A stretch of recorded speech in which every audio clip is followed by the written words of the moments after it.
அப்படி இருக்கிறதுனால தான் திரைப்படத்துறையை சார்ந்தவர்கள் நம்பிக்கையோடு களமிறங்குகிறார்கள். ஆனால் இன்றைய தலைமுறையினர் அரசியல்வாதிகளை விடவும் அரசியல் விழிப்புணர்வு பெற்றவர்களாக இருக்கிறார்கள் என்பதை நாம் கணக்கிலே கொள்ள வேண்டும், கருத்திலே கொள்ள வேண்டும். 40 ஆண்டுகள் 50 ஆண்டுகள் அரசியல் களத்தில் பணியாற்றக்கூடியவர்களின் போக்குகளை துணிந்து விமர்சிக்கக்கூடிய அளவுக்கு அரசியல் ஈடுபாடு, அரசியல் விழிப்புணர்வு தமிழகத்தில் கூடுதலாக இருக்கிறது, வளர்ந்திருக்கிறது என்று நான் நம்புகிறேன். எனவே வெறும் திரை மாயை ஆட்சியை பிடிக்க போதாது. தமிழ்நாட்டு மக்கள் அப்படி ஏமாற மாட்டார்கள் என்று நான் நம்புகிறேன்.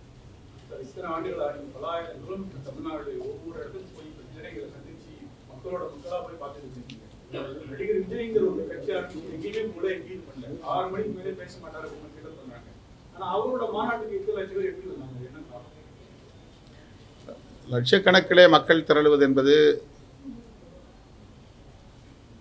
திரைப்படத்தில் புகழ்பெற்ற செல்வாக்கு பெற்ற கதாநாயகர்களுக்கு இயல்பான ஒன்றுதான்.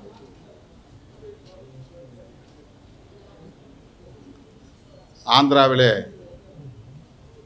சிரஞ்சீவி, பவன் கல்யாண், அதைப்போல தமிழகத்திலே பல தலைவர்கள் இன்றைக்கு நாம் விஜயகாந்த் உட்பட விஜய் வரையிலும் பார்க்கிறோம். ஆனால் அவர்களால் கடைசி வரையில் தாக்கு பிடித்து நிற்க முடிகிறதா என்ற கேள்வி எழுகிறது. ரசிக பட்டாளம் என்பது வேறு, அரசியல் விழிப்புணர்வு பெற்ற களப்பணியாளர்கள் என்பது வேறு. சில லட்சம் பேர் போதாது ஆட்சியை கைப்பற்றுவதற்கு.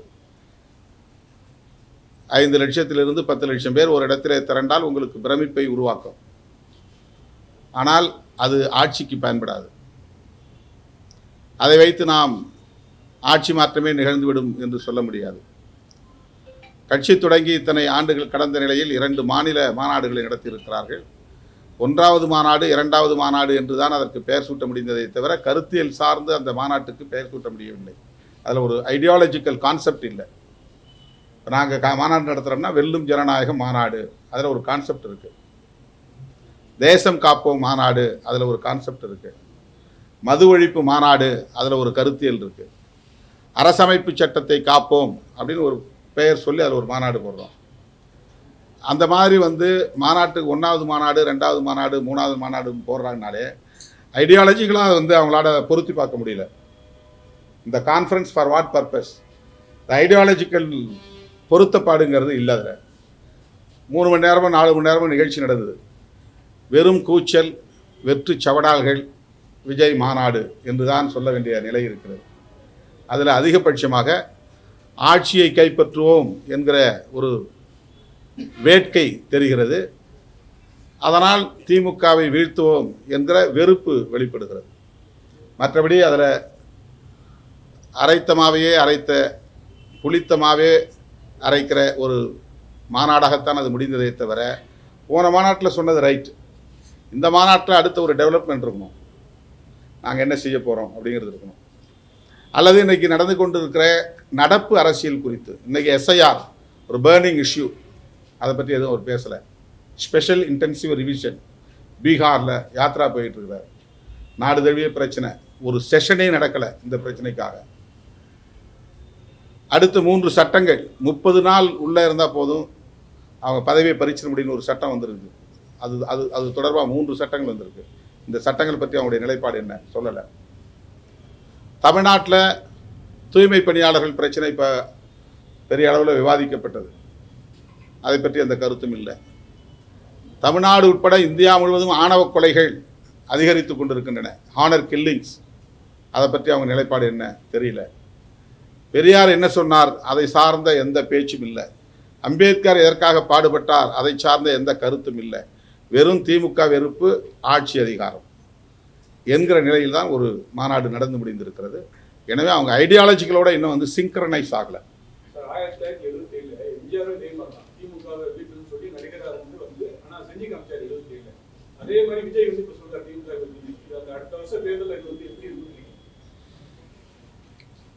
எம்ஜிஆர் காலத்தில் இருந்த மாதிரி மக்கள் இல்லை. இப்போ இன்னைக்கு இருக்கிறவங்க வந்து ஒவ்வொருத்தரும் ஹீரோ, ஒவ்வொருத்தரும் ஜேர்னலிஸ்ட். இன்னைக்கு வந்து மீடியா சொல்கிறத நம்பிக்கிட்டு இருக்கிற மக்களாக இல்லை, ஒவ்வொருத்தரும் மீடியா பர்சனாக மாறிட்டான். ஒரு காலத்தில் வெறும் ஹீரோவை திரையிலேருந்து பார்த்தான், அதனால் அவனுக்கு ஒரு மயக்கம் இருந்துச்சு.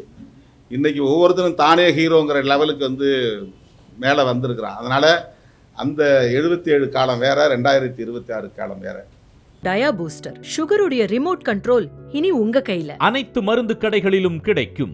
செய்திகளை உடனுக்குடன் தெரிந்து கொள்ள கீழ்கண்ட கேபிள் மற்றும் டிடிஎச் நெட்வொர்க்குகளில் எம்நாடு செய்தி தொலைக்காட்சியை காணுங்கள். பாதகம் செய்பவரை கண்டால் நாம் பயம் கொள்ளலாகாது பாப்பா. மோதி மிதித்து விடு பாப்பா, அவர் முகத்தில் உமிழ்ந்து விடு பாப்பா. அண்மை செய்திகளை உடனுக்குடன் தெரிந்து கொள்ள இணைந்திருங்கள் எம்நாடு தொலைக்காட்சியுடன்.